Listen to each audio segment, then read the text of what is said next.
Hey, Homeroom at Home here with another game review. We're really excited to do more and more of these and to bring you some honest feedback and as much as we can just kind of give you a quick version of the instructions and how the game works. So here we have Riddle Q by Educational Insights, and we're really excited to take a look at this. It does come in a really sturdy Q packaging, which I absolutely love here. And as we take a peek inside, there's a component to this that we also really appreciate. So go ahead and tell them what's inside. So it comes with a handy dandy little rule book. Yes, and there are some diagrams in here that I wanted to just kind of give you a quick peek. And it comes with 4 of these collapsible cubes. There you go, that was the word, collapsible. There we go. So held together by some rubberized string. Yeah, tension cord. There you go. And then the part we really like is the incorporation of the cards being held within the packaging itself for the purpose of gameplay. So rather than you having to pull out a deck and have it sit off to the side or anything like that, it gives you the opportunity to just have the cards sitting right in there and you pull one at a time as needed. And then we have a 60-second timer, which I don't know that 60 seconds is quite enough for some of these challenges. So that's kind of some of the feedback that we have actually. So Mark and I had given it a go before the camera was rolling and just trying to play around and get a feel for this. And if we're being honest, it was a little cumbersome at first. The challenges were really challenging. And let me show you some of the challenges too. So there are 2 varieties. There's a light blue border and a dark blue border. The light blue represents the easier challenges, the dark blue border represents the more difficult ones. And there are far more difficult riddles than not. So at least you know that you'll be challenged along the way. There are 200 riddles in all, so that would equate to 100 cards here sitting in the box. So as we were, kind of playing with this and trying to get a feel for it, again, if we're being honest, it was a little tricky for us to just kind of understand what we were trying to do and how we were supposed to be manipulating these cubes to make some of these shapes. Now see, just like that, I was able to make one from earlier. So but like the one that we played with earlier, where you're supposed to make this symbol, but I don't know how you can make this symbol. You just kind of did it. But you have to, well, that's the part as we were talking about, is you have to kind of really hold on to it.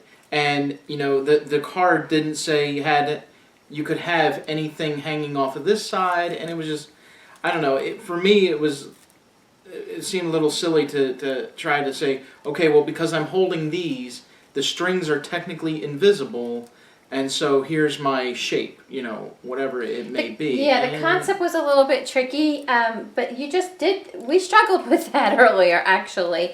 And so as we're playing with it the second time now, I'm finding that it is a bit easier. It's coming to us a little bit more now. So maybe it's just the first time just really getting used to it, because you just did that one that we were struggling with. And that's part of the game that is enjoyable, is that as opposed to a lot of the newer games that are coming out these days, there's a lot of setup. There's a lot of knowledge of rules to the game. I mean, these games come with 20-page, dissertations on how to play their game anymore.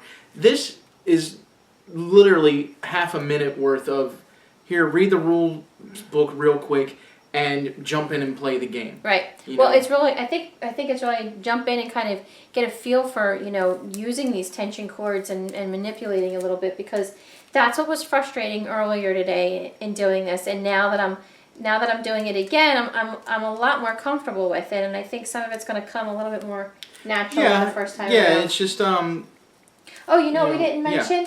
Yeah. This game is for, they recommend ages 8 to adult and 1 to 4 players. And that's kind of one of the things that I like about it, because sometimes, you don't want to just sit and just, binge on Netflix. You just kind of, you're home alone, you want to do something, and this is something you can play by yourself if you've got, 20 minutes to kill or what have you. And at the same time, then you can also play in teams and up to 4 players, which is also really nice. And I think you were saying earlier you think it might be a good party game. I think, yeah, if you're just looking for something to have fun with friends, don't want to have a lot of dice, don't want to have a lot of cards lying around that could get lost, this is a simple game. I mean, you do have cards, but they're easily contained, and you have basically 2 other pieces. or however many of these, but they're obvious and not easy to lose. But it's also something that you can show your friends how to do very quickly, and they can start playing right away without any kind of real setup. So in that respect, it's got some value, I think. I would agree, and I think the other thing with the party game is maybe not so much focusing on the competition as opposed to just the fun and the humor, and I think this would really lend well to a party game where people are trying to twist and contort these things into the different geometrical shapes on the cards and all, and I think it would be really hilarious, and I think it would be good in that aspect. So if we're gonna rate this game from 1 to 10, what would you give it a rating of? I'd probably give it a 6 or 7 ish, 6.5. There you go, 6.5. Earlier I was rating it as a 5, and I think now the more that I play with it, I'm getting more comfortable with it. I'm going to rate it as a 6. Yeah, again, I think it's going to be, I mean, I can just see as a party game this being a humorous piece, and not your typical trivia game or strategy game. We've been reviewing some strategy games and playing some strategy games here recently, and I think this is definitely different than that. So there you go, 6.5 on the scale of 1 to 10. That's our honest feedback for you. And the game is called Riddle Cube by Educational Insights. So go ahead, check it out, and have a good time with it. Thanks for watching. Bye now. Three-dimensional diagram, and you were looking at it as a symbol, and it's just a matter of having to sit there. There you go. Look at me go now. This was highly frustrating to me earlier, and now I can do it like nothing. Well.